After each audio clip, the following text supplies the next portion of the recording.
Vote মিটলেও অশান্তি কোচবিহারে। মাথাভাঙায় তৃণমূলের অফিসে হামলার অভিযোগ।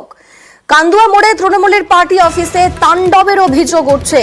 ভেঙে দেওয়া হয়েছে পার্টি অফিসের গেট, এমনকি অফিসে ঢুকে সমস্ত আসবাবপত্র তছনছ করা হয়েছে। ঠিক কি ঘটেছে, আমাদের সঙ্গে রয়েছেন প্রতিনিধি রাজেশ। রাজেশ, কারাই হামলা করলো, কি অভিযোগ উঠছে সেখান থেকে?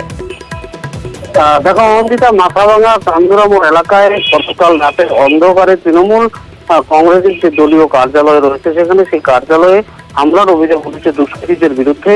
কারণ রাত 9টা, 9:30 নাগাদ কর্মীরা সেই দলীয় কার্যালয়ে বসেছিল। তারা বাড়ি ফেরার পর আজ সকালবেলা যখন এলাকার মানুষজন ঘুরতে বেরিয়ে মর্নিং ওয়ার্কে বেরিয়েছিল, তখন এই বিষয়টি তাদের নজরে আসে। তারপরেই তৃণমূল কর্মী সমর্থকরা সেখানে ছুটে আসে।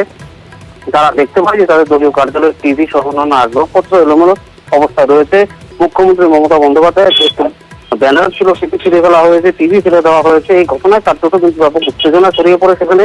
দুষ্কৃতীদের গ্রেপ্তারের দাবিতে তৃণমূল কর্মী সমর্থকরা মিছিল করে পরবর্তীতে মাথাভাঙা হাজারগ্রাম রাস্তা অবরোধ করে বিক্ষোভ দেখাতে থাকেন। খবর পেয়ে ঘটনাস্থলে ছুটে থাকে মাথাভাঙা থানার আইটি সহ বিশাল পুলিশ বাহিনী।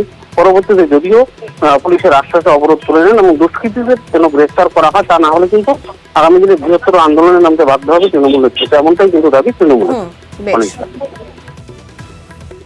পথ চলতি মানুষজন যারা ভোরবেলা হাঁটে তারা দেখতে পায় যে পার্টি অফিসের একটা ঝাপ ভাঙা, ভিতরে টিভিটা উল্টো হয়ে বাইরে পড়ে আছে। দুষ্কৃতিকারীরা রাত্রিবেলা এই ঘটনাটা ঘটিয়েছে। বহিরাগত এবং এইখানকার কিছু লোকের যোগ সাজেশে এই ঘটনাটা হয়েছে। যে দুষ্কৃতিকারীরা করিয়েছে তারা কিন্তু আর যাই হোক তৃণমূলের লোক না। প্রশাসনকে জানিয়েছে, প্রশাসনের লোক এসে তদন্ত করছে।